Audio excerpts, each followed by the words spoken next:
It is 1 o'clock on the West Coast. HugNation time all over the world. Archive HugNation time now. So before we get started with today's Belief Buffet and eventual hug, let's just take a moment of grace, moment of recalibration, counting of blessings. I realized as I was watching some old videos that, you know, when I say grace, I direct it to us, like, dear universe. But in my mind, it's clear to me that what I'm really saying is, dear, you know, attention consciousness that's larger than my ego mind, that I am a part of. It's basically, I'm trying to get the attention of the part of me that is my higher self, that is my Christ consciousness, that is my cosmic awareness. So it may sound like I'm saying, dear person out there, or dear entity outside of me, grant me this humble wish. What I'm really trying to do is say, dear part of me that I sometimes lose track of, help me remember. So, let's take a moment and sink into gratitude. Gratitude, more and more becoming the cornerstone of all of my beliefs, all of my progress through the world, all of my lifting of mood and mind stems from gratitude. Thank you, universe, for all of these blessings. Help me to stay aware of the blessings around me. Help me to stay appreciative, not to take for granted the little things, the shower, the running water, the cells that heal themselves as I cut them and nick them, the amazing systems in my body and in the world of self-healing. Help me to be so appreciative of them that it actually hurts if I disrupt those things in the world. Help me to constantly find myself in deeper and deeper alignment with love and truth and my purpose. Help me to feel that joy when I am in alignment. Help me to stay focused on all the wonderful things and see the miracle in every moment. Amen. All right, welcome. Bum bum. It is a big week, and I'm going to go on the record and say it is always a big week. They packed 7 days into it. Could have been 5. That would have been a small week, but there's 7. So I read a recommendation on my Facebook stream, because as you know, I have filtered my Facebook stream so it's mostly people that are talking about topics that I enjoy reading about. Growth, love, connection, creativity, artistic projects, positive directional movement. And the reality is the movement isn't what's positive or negative, it's the ways people's attitude about it. So if people are activists, and they're uplifting in their way they do it, then I can follow them. If you're an activist and all you do is talk about the pain and frustration and the negativity involved with, say, the spill, God bless you for keeping space for that problem, but I don't want to follow if it's purely going to be a negative space. It just doesn't serve me. At least that's where I'm in my life right now. So as I'm following that, my stream, someone recommended, they said, buy or borrow, but listen to this CD series. It's called Spontaneus Evolution.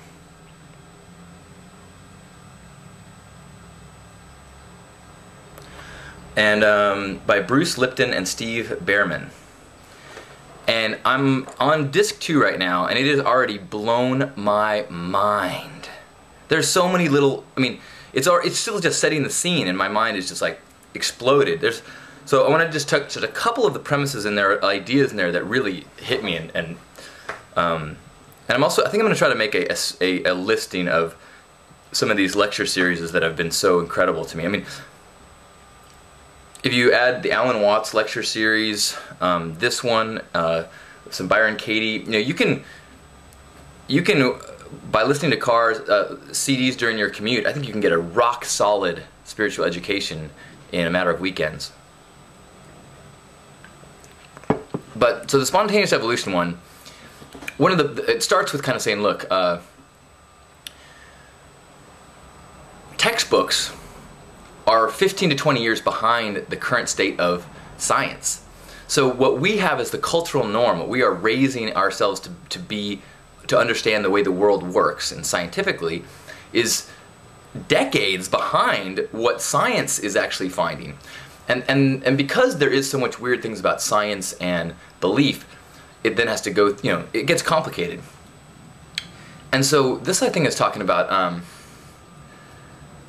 that a lot of the current research with quantum mechanics, with cellular biology, with evolution, that they're finding that there's things that are far more in line with what spiritual teachers throughout history have talked about, in terms of the connection of things, in terms of the importance of thought and awareness and manifesting reality, things like this.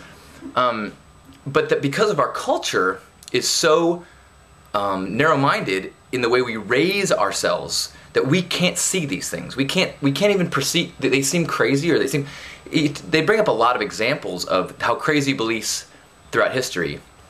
For, like, obviously the world is flat. The sun revolves around the earth. It talks about how in not too distant times it was considered a pious act to burn a witch. And that when we have things like this so close in our history, it is it's crazy and naive to get too attached to the way we think the world is now. So if you pshaw the idea that, there is a matter and spirit connection, that you can affect your cellular biology through thought, like you think that's crazy, well, that's because you're operating within a cultural flat earth mentality. And so it seems crazy. But then again, but even within that scientific perspective, they talk about how up to 30% of healings that happen in our medical system can be attributed to placebo. So where does that fit in the equation? To me, that's always been one of the great examples of, if placebo works, then you gotta really open up to pretty much most things. That isn't to say that there isn't hucksters and false prophets and liars and schemers and all sorts of people that are trying to mislead. But what I've been coming back to lately is more and more to the idea that the human perception, not only is it filtered through this incredibly narrow cultural acceptability, whether that is the flat earth or our scientific rules or whatever that we think is the truth. We have these cultural boundaries. We also have boundaries of perception. We simply cannot perceive of things outside of human perception. Right? I mean, now the problem is that's something that, how do you explain that with science? That's like it's almost like an unfair argument. But more and more I'm thinking that is truth. That there is just this massive vibrational universe, forces moving, whatever, that is just outside of the way that we perceive. And then when we do witness things like that happen in these realms, whether it is someone who can forecast the future, or it's an alien visitation. I mean, people are having experiences that cannot be explained. My new kind of is that we're simply trying to take these experiences and explain them within a human experience, which is impossible. And so we get crazy stories, or they seem, they're just unbelievable. And probably because they're skewed, they're wrong. We're trying to explain colors to blind people. Now so suddenly things, like, I'm starting to think of like aliens, not as creatures that live on another planet and come to us in a spaceship, but as elements of consciousness that have that are more that have a grander sense of awareness, and so that this Mobius strip of all time and space that is happening constantly, just kind of how I perceive the universe, as just there is one moment that exists, and then we are traveling along this. Our human perceptions of time is what gives us chronology. But so when somebody pops in, you know, from another planet, they're just like kind of hopping around on the. Not that I even believe in aliens, but I'm saying is these experiences. That's why they one, many people have them, and two, they make no sense.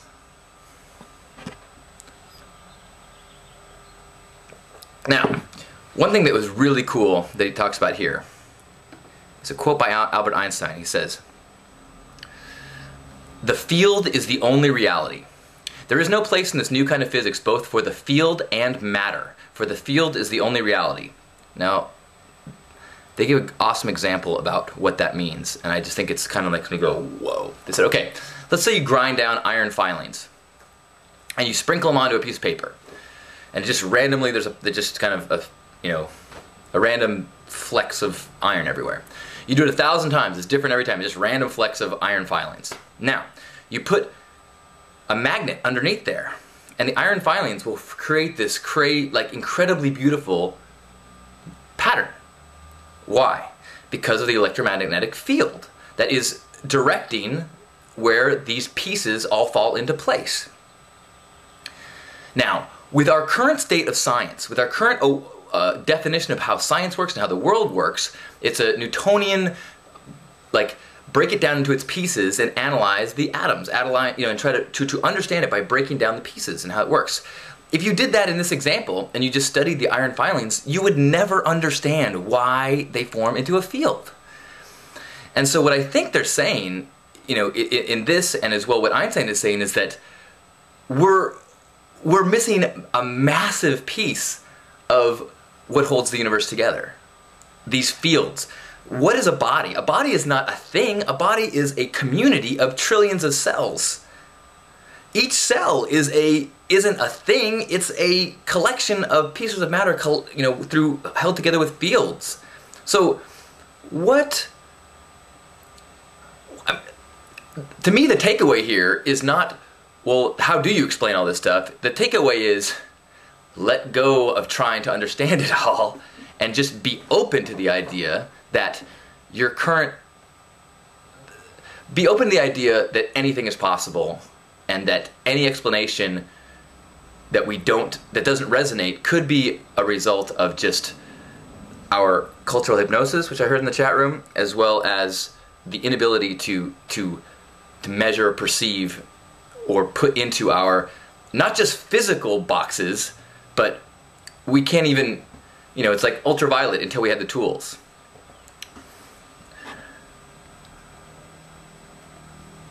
Keith just said in the room that we are tuned into the finger, not what it's pointing at, which is one of my favorite Buddhist stories describing Buddhism. As Buddhism is not.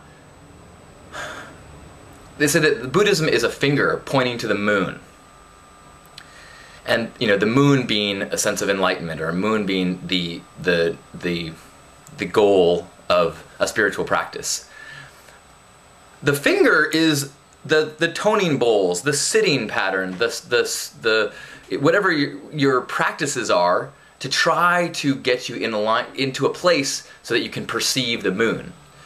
But that is a big, heady concept when we're stuck in our science-based physical world headspace. So we look at the finger, and we start to try to emulate the finger exactly. Maybe we even suck on the finger, as Alan Watts says. That it's a better metaphor is that we actually suck on the finger.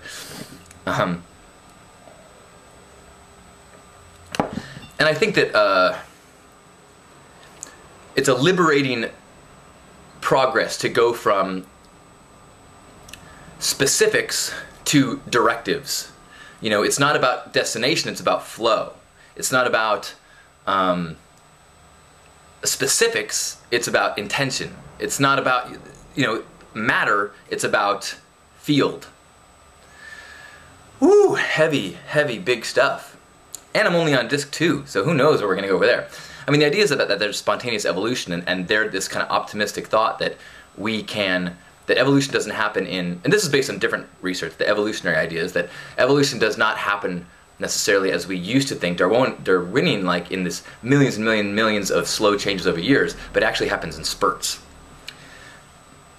And that we need to be, and we certainly are culturally in terms of like internet and technology-wise, of pushing ourselves to a state of where we can definitely embrace this spurt of evolutionary consciousness, you know, physically and consciously especially. This is significant to me because for many years I was kind of really not pessimistic, but I dismissed the idea of, you know, oh, it's the dawning of the age of Aquarius, you know, oh, indigo children, there's oh, it's a new earth, we're all waking up, there's something that's happening. And I was kind of like, I mean, doesn't every generation say the end of the world is coming at the end of this decade, and oh, there's a new enlightenment that's coming right now? I mean, the historical timeline is just over and over, whoops, that wasn't the end of the world, oops, that wasn't the enlightenment, oh, that wasn't, you know. And so I kind of pshawed it. Now, I'm starting to feel that I was wrong, and that there is a directional something that's happening. That isn't to say it's happening fast enough to, you know, maintain the planet's health for human habitation. You know, clearly, as all this awakening is happening, we have the Gulf spill happening, which is, you know, on one hand, amazingly just heartwarming stories of many people kind of waking up and just really like questioning these beliefs, and really we also at the same time have an incredible strengthening of closed-minded stuff happening, and we have this visceral poisoning of our planet. Now that goes back to evolutionary, you know, 101 stuff, actually there's a neat thing in here talking about evolution, that Darwin actually tweaked the original evolutionary theory that was not his, which was more focused on that the weak get killed off. And Darwin spun it to say the strongest survive, which isn't necessarily as accurate. It's more accurate that the weak get picked off.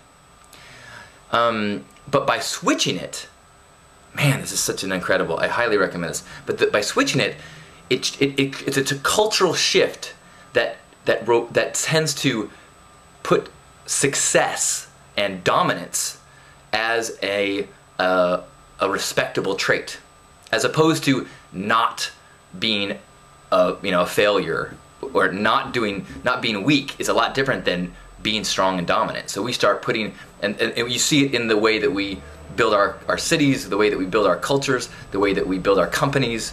It's all based on this Darwinian, which was very much affected by the culture of the time, when you had classes and things, and they wanted to make sure that they built in kind of a reaffirming that those with power, you know, keep power and are continued to be seen as better or higher.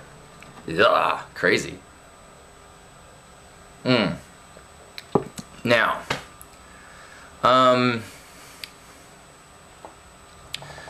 so this isn't really this isn't one of those belief debate topics where I can come to a conclusion and say, and that's why blank. It's more, to me, it's more of a, and maybe that's because only I'm on disc 2, but it hardly matters. I think that cracking open molds is it puts you in that place of awe, that puts you in that place of wonder, where then you can get to the beginner's mind, you know, that when you start to see things differently, because you are no longer stuck in the ridges or the trenches of cultural thought. And from that place, suddenly gratitude and appreciation and seeing the miracles. I keep looking out at trees, you know, and just being like, but it takes these, whether it's tapes or meeting with people or a daily practice or whatever, you know, exercise or poetry or whatever it does to you to snap you out so that you can get out of those grooves. Because the grooves are heading in one direction, which is, acquire more, build more, dominate the environment or your environment more, and get security through security, quote unquote, which is a concept that we never have, which is why it's a treadmill. Oh, moi. Anyway, it's, I find it incredibly exciting, you know. Not that I'm, you know, putting a sign on my roof for aliens to come down, because that still doesn't quite resonate with me. But what does now resonate is the idea that, oh, I now believe there is a, like, I'm going through all these files, so it's like this, and it's like, oh, there's a whole room in this warehouse. There's a whole second warehouse. There is a whole street filled with warehouses that I just don't have the key to. And even if I had the key and I had access to all those file folders explaining all these things, I wouldn't understand. It would be in another language. It would maybe in ink that's right to left. It's just like, and I prefer, like my grandpa used to always say, I prefer mystery. Yeah, it's a gift. I mean, imagine a world that is full of mystery. That to me is heaven. That's an eternal playground of games, of exploration, of perception. I mean, imagine if heaven was a bunch of clouds and people. I mean, how quickly would that get boring? What would I really want as heaven? I would want a place of infinite mysteries, infinite art and expression, infinite things to experience and appreciate and be dropped back into awe.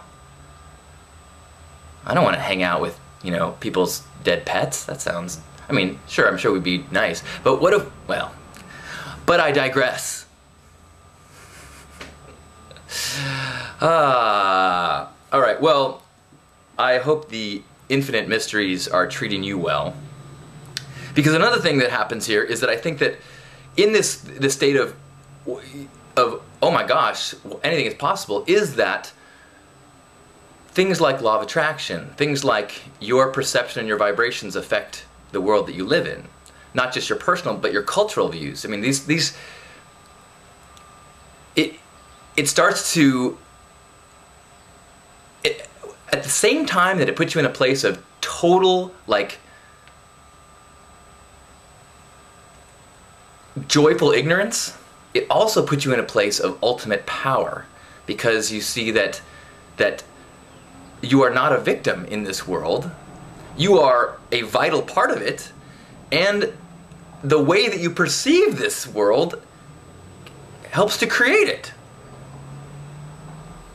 Now, that's one of those beliefs that is on the kind of the border for me. That I believe that to a certain degree. I don't wholeheartedly believe. I don't believe I can go, you know, I want a Porsche.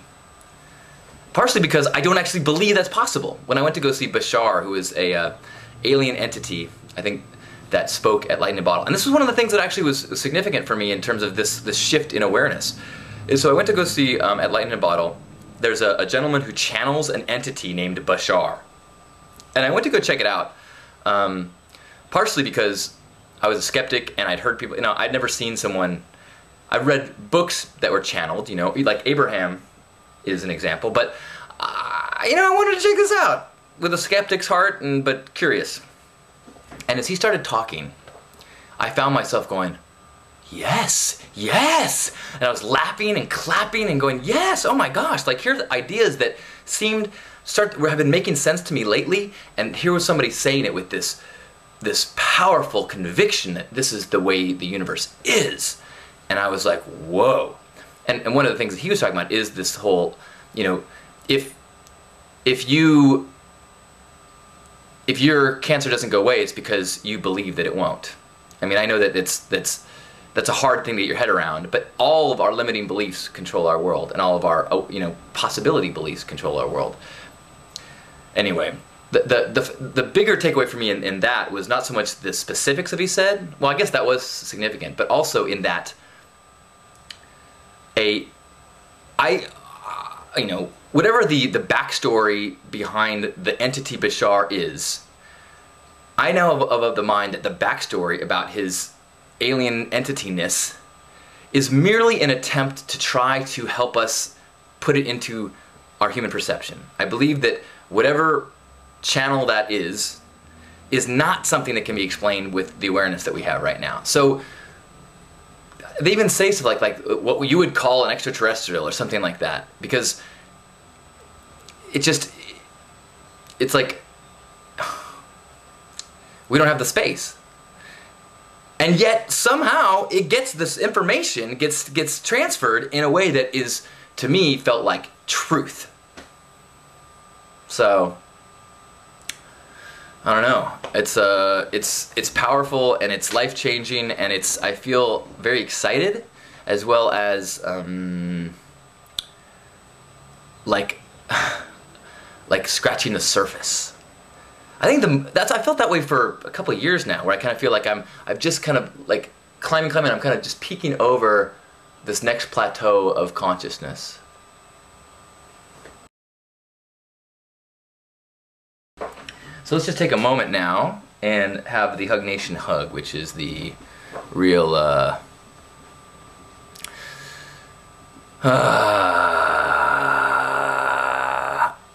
kind of the anchor here. It's hard to explain HugNation to people because, you know, the hug itself is something, and then the rambling stuff I do beforehand is something else. Anyway, so wherever you are right now, shake off the day behind you, shake off the to-do list in front of you. Try to be present in this moment. Nothing to do but to receive. Nothing to do but breathe. Human brain is able to perceive of the future. It's able to make plans. That is a human characteristic. So many of the animals and plants, well, not plants, well, I take that back, who knows? So many other living creatures and things, organic matter on this planet, work harmoniously within systems without thinking about their to-do list and what they're supposed to do and all of that. Now humans do that, and at the same time they seem to be acting cancerously on their host planet. Maybe that to-do list and that things that you should do isn't quite as helpful as we think it is. So let's just be present.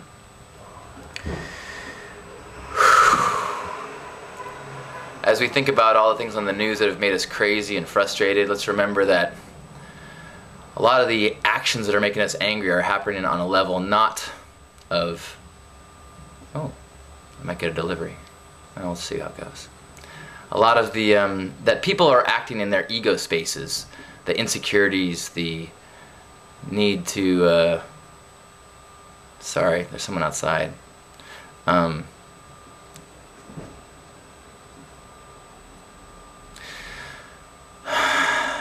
Give me 1 second, get back. So imagine all of those people, all the rattling around that they're being driven by their ego thoughts, their roles that they've been blinded into thinking, they've been hypnotized into thinking are their important roles. And let's just try to look deeper in those people, as we know deep in ourselves that we sometimes act not from our higher place. Sometimes we want to get frustrated, we want to get home soon, or we want to maybe, you know, just like, you know, I can round that down, or maybe I won't put that as a, you know, personal expense or whatever. All of these things that are not totally in alignment with love and truth. And know that we are all in some way midway in our path towards being pure. Oops. Now, oh my goodness, I have things all over my front door. Hold on 1 second. All right, let's see how this goes.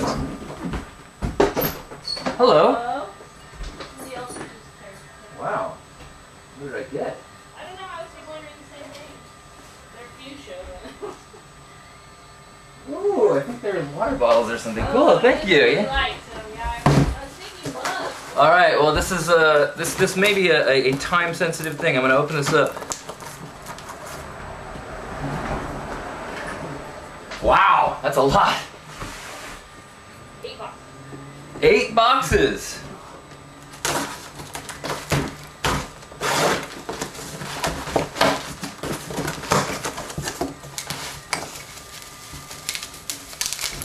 Look at that.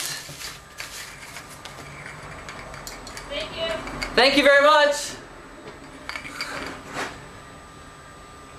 8 boxes of Love More water bottles. Holy moly.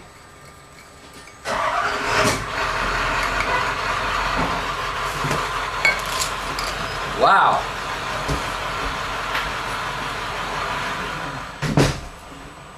That's pretty incredible. That's I think those are from Denise. She's, but I guess I'll find out soon. So maybe this will be part of the new fundraiser. Very exciting. I don't know if I can drink out of 8 bottles worth of, 8 boxes, since there's 1, 2, 3, 4, 5. Yeah, 25 times 8. I'm no mathematician, but I think it's over 100. Wow. I think those are from Denise. Is she in here? I don't know.